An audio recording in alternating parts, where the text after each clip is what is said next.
Hi friends, అందరికీ నమస్కారం. Road ప్రమాద బాధితుల కోసం మన సెంట్రల్ గవర్నమెంట్, మన ఎన్డీఏ ప్రభుత్వం ఒక కొత్త పథకాన్ని అయితే ఏర్పాటు చేయాలని దిశానిర్దేశాలు చేసింది. మన సుప్రీంకోర్టు ఒక 2 నెలల క్రితము రోడ్డు ప్రమాద బాధితుల కోసం ఏదైనా ఒక పథకాన్ని ఏర్పాటు చేయాలని మన ప్రభుత్వానికి అయితే దిశానిర్దేశాలను జారీ చేసింది. ఆ విధంగానే మనకి మార్చి నుంచి ఈ పథకాన్ని అమలు చేయాలని మన సెంట్రల్ గవర్నమెంట్ అయితే ప్రయత్నాలు అన్నీ ముమ్మరం చేసి మొత్తం ఏర్పాట్లు చేస్తా ఉన్నది.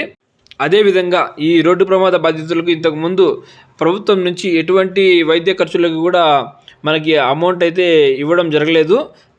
ఇప్పటి నుంచి ఒక మార్చి పైన ఎవరికైనా ఈ రోడ్డు ప్రమాదాలు సంభవిస్తే వాళ్ళకి 1.5 లక్ష అంటే 1,50,000 వరకు ప్రభుత్వమే ఆ మొత్తం ఖర్చుని భరించాలని నిర్ణయం కూడా ఈ పథకం ద్వారా తీసుకున్నారు.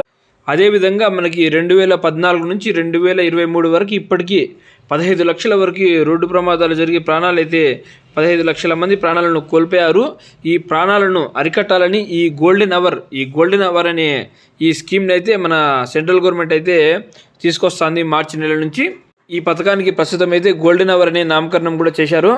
అంటే గోల్డెన్ అవర్ అంటే మనిషికి యాక్సిడెంట్ అయిన ప్రమాదం జరిగిన 1 గంట లోపల మనిషిని మనము వైద్యశాలకు చేరిస్తే అతను ఆ ప్రమాదం నుంచి, అంటే ఇప్పుడు యాక్సిడెంట్ నుంచి ఎక్కువ శాతం బ్రతికే ఛాన్సెస్ ఎక్కువగా ఉంటాయి, కోలుకునే ఛాన్సెస్ ఎక్కువగా ఉంటాయి.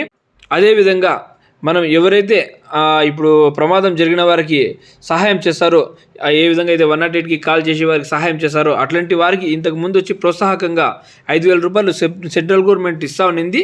దాన్ని ఇప్పుడు ప్రస్తుతానికైతే 25,000కు పెంచారు. అదేవిధంగా 10 మందికి, అంటే ఒక సంవత్సరంలో 10 మందికి పైగా సహాయం చేస్తే 1,00,000 రూపాయల వరకు ఈ నజరానా అయితే మనకి ప్రజలకైతే అందుతూ ఉంది. ఎవరైతే సహాయం చేశారో వాళ్ళకి అందుతూ ఉంది. ఇప్పుడు ఈ గుడ్ సమరిటన్లకి 5,000 నుంచి 25,000కి అందించడంతో పాటు 10 మందికి పైగా సహాయం చేసే సంవత్సరానికి 1,00,000 రూపాయల వరకు కూడా ఈ సహాయాన్ని, అంటే మనకి ఈ నజరానాని మనం పొందవచ్చు. ఈ స్కీమ్ అయితే మనకి 2025 మార్చి 15 నుంచి అమలు చేస్తారని మనకి సెంట్రల్ గవర్నమెంట్ అయితే పత్రికా ప్రకటన ద్వారా తెలియజేయడమైంది. ఫ్రెండ్స్, ఈ వీడియో మీకు నచ్చినట్లయితే లైక్ చేయండి, షేర్ చేయండి, అదేవిధంగా నా ఛానల్ని సబ్స్క్రైబ్ చేసుకోండి. Thank you.